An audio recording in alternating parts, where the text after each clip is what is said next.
Snacks ஏதாச்சும் சாப்பிடும் போல் இருந்துச்சுன்னா அதுக்கு பதிலாக ஃப்ரூட்ஸ் எடுத்துக்கோங்க. இல்லைனா கடலைப்பருப்பு சாப்பிடுங்க.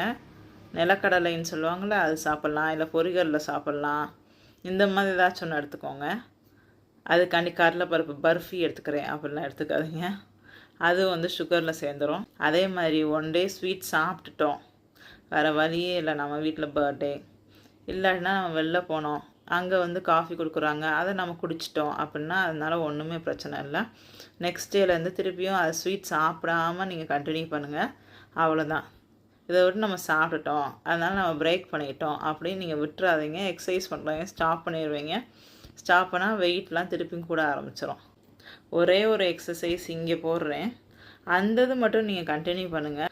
அதவே கண்டினியூ பண்ணுங்கள். டெய்லியும் 1 டைம் பண்ணிடுங்க.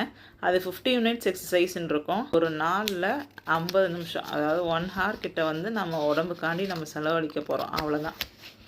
அதெல்லாம் ஈஸியாக பண்ணி முடிச்சிடலாம். நீங்கள் வெயிட் லாஸும் அதிலே பார்ப்பீங்க. வெயிட் லாஸ் ஆச்சுனாலே நம்மளுக்கு மோட்டிவேட் ஆயிரும். அதனால் நெக்ஸ்ட்டு ஏதோ ஒன்று பண்ணுறோம்னாலும் நம்மளால் பண்ண முடியும்னு ஒரு கான்ஃபிடென்ட் லெவல் கூடும்.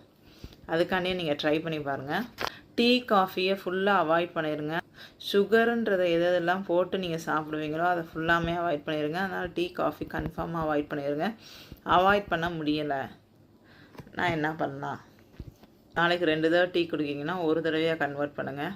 அப்புறம் அந்த 1 தடவையும் இல்லாமல் ஹாஃப் டீ குடிங்க. அப்புறம் அதை ஃபுல்லாகவே ஸ்டாப் பண்ணிடுங்க. எக்ஸசைஸ் செஞ்சு உடம்பெல்லாம் குறைச்சதுக்கப்புறம் விட்டோம்னா வெயிட் போடுவோமா? அப்படின்னா கண்டிப்பாக வெயிட் போடுவீங்க. அதை அப்படியே மெயின்டைன் பண்ணணும். அதுக்கும் எக்ஸசைஸ் செய்யணும். நம்ம லைஃப் லாங் எக்ஸசைஸ் செய்கிற மாதிரி தான் இருக்கும். ஆனால் அது வந்து யோகா, சூரிய நமஸ்காரம் அந்த மாதிரி பண்ணிக்கலாம்.